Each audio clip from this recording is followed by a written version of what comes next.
নমস্কার বন্ধুরা, চুমকিজ অ্যাডভেঞ্চারের নতুন একটা ব্লগে সকলকে জানাই সুস্বাগত। আজকে এখন আমরা আছি তো কেরান ভ্যালিতে। কালকের ব্লগে তোমাদেরকে দেখিয়েছিলাম। আজকে আমরা এখান থেকে যাব টিটওয়াল, আবার সেই কাড়ালপোড়া পুলিশ স্টেশনে গিয়ে পারমিশন করাবো। যদি পারমিশন পেয়ে যাই তাহলে আজকে যাব আরও একটা বর্ডার টিটওয়াল, ওটাও পাকিস্তান বর্ডার, কিন্তু এতটা ক্লোজ নয়, দূর থেকে পাকিস্তান দেখা যায়। তো চলো আজকে তোমাদেরকে চেষ্টা করব টিটওয়াল বর্ডার নিয়ে যাওয়ার। কালকের ওই ম্যাটাডোর গাড়িটা ফোন করেছিলাম, আসতে দেরি আছে, তাই জন্য আমরা ভাবলাম কেরান ভ্যালিতেই ব্রেকফাস্টটা সেরে ফেলি, না হলে রাস্তায় আরও লেট হয়ে যাবে। যেতে হবে আজকেও প্রায় 80 থেকে 100 কিলোমিটার। সকালের ব্রেড অমলেট, টোস্ট আর কফি এনজয় করছি পিওকের বর্ডারে বসে। অদ্ভুত একটা অ্যাডভেঞ্চার, একেবারে লাইফ টাইম অ্যাচিভমেন্ট। সত্যি কথা বলতে আজকে মোটেই কেরান ভ্যালি ছেড়ে যেতে ইচ্ছা করছে না। আর একটা দিন সময় থাকলে হয়তো আজকের দিনটাও এখানেই হল্ট করতাম, কিন্তু উপায় নেই। যাব আজকে আবারও একটা বর্ডার টিটওয়ালে। অনেকটা রাস্তা, তার থেকেও বেশি চিন্তা হচ্ছে ওই সেই 5 কিলোমিটার রাস্তা। চলো দেখা যাক, আস্তে আস্তে বেরোই আমরা। যেমন যেমন রাস্তার কন্ডিশন হবে আমরা তোমাদেরকে সব আপডেট করতে থাকবো। চলো রওনা দিয়ে এবার নতুন যাত্রার দিকে। গাড়ি চলে এসছে, উঠে পড়েছি আমরা সব গাড়িতে। এবার এই গাড়ি আবার সেই আর্মি চেকপোস্ট অব্দি ছেড়ে দিয়ে আসবে। সেখানে আবার আমাদের টোটাল চেকিং হবে, লাগেজ চেকিং হবে, ডকুমেন্টস নেব, তারপর রওনা দেব টিটওয়ালের দিকে। এখন বহু রাস্তা বাকি, প্রচুর সুন্দর সুন্দর দৃশ্য এখনো তোমাদের দেখানো বাকি।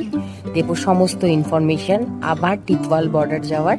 তো সঙ্গে থাকো আর পুরো ভিডিওটা দেখতে থাকো।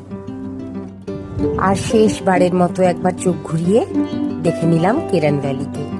জানি না আবার কবে আসতে পারবো। কেরান ভ্যালি তুমি ভালো থেকো, কাশ্মীর তুমি ভালো থেকো। আবার খুব তাড়াতাড়ি ফেরার চেষ্টা করব।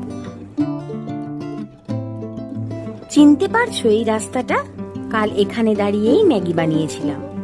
কালকে ফারকিয়ান টপ আগে পড়েছিল, আর পরে এই রাস্তাটা। আজকে এই রাস্তাটা আগে, এরপর আসবে ফারকিয়ান টপ। কিন্তু জানো তো, এখনো বিশ্বাসই হচ্ছে না ওই 5 কিলোমিটার ভয়ঙ্কর রাস্তা আমরা কিভাবে পার করেছি। আমি আর ভাই পুরো রাস্তাটাই 5 কিলোমিটার পায়ে হেঁটে উঠেছি, কারণ গাড়ি কিছুতেই উপরে উঠছিল না এত লোড নিয়ে। আর সুজয় পালুকে আর লাগেজ নিয়ে অনেক কষ্টে গাড়িটা তুলেছে। চারিদিকে শুধু পাথর আর খারাপ রাস্তা, বারবার গাড়ি নিচে লেগে যাচ্ছিল।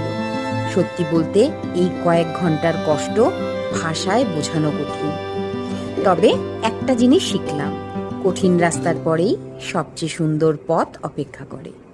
আবার মসৃণ রাস্তায় চলে এসেছি, পৌঁছে যাব আমরা টিটওয়াল। টিটওয়াল যাওয়ার রাস্তায় আমাদের এখন বাঙ্গাস ভ্যালি। বাঙ্গাস ভ্যালিতে প্রচুর স্নোফল হচ্ছে, সেই জন্য হয়তো পুরোটা যাওয়ার পারমিশন দেবে না আমাদেরকে।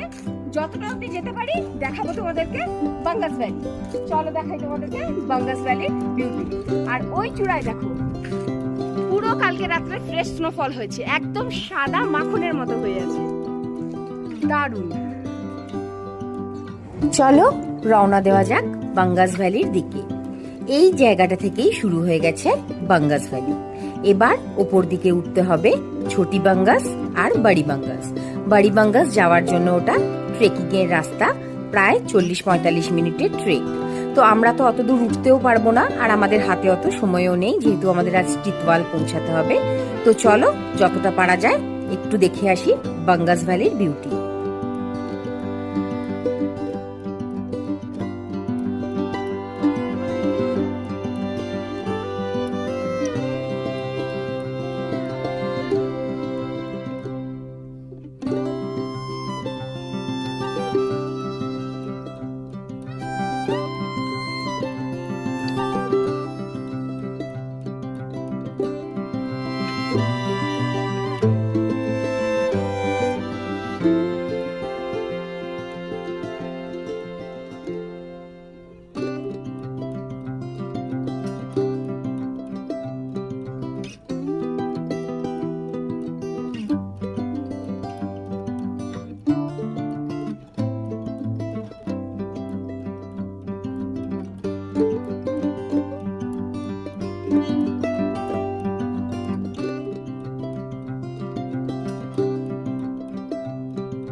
এতটা অবধি পারমিশন পাওয়া গিয়েছিল বাঙ্গাস ভ্যালিতে ওঠার।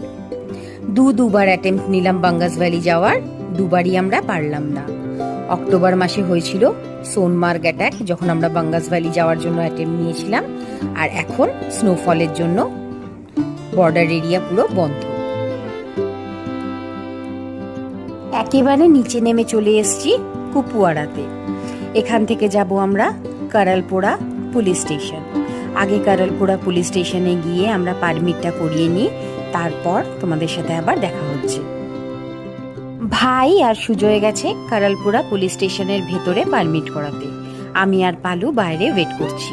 পারমিশন হয়ে গেছে, আমরা এখন এসছি কারালপোড়া মার্কেটে একটু কিছু খাওয়া দাওয়া করতে। এই দোকানটাতে দাঁড়িয়েছি আর গাড়ির জন্য কিছু খাওয়ার তুলে নেব। তো চলো, এই ব্লগটা আজকে এখানেই শেষ করছি। পরের ব্লগে টিতওয়ালের সমস্ত ইনফরমেশন নিয়ে আসছি। সঙ্গে থেকো আর সব ব্লগগুলো দেখতে থেকো। টাটা।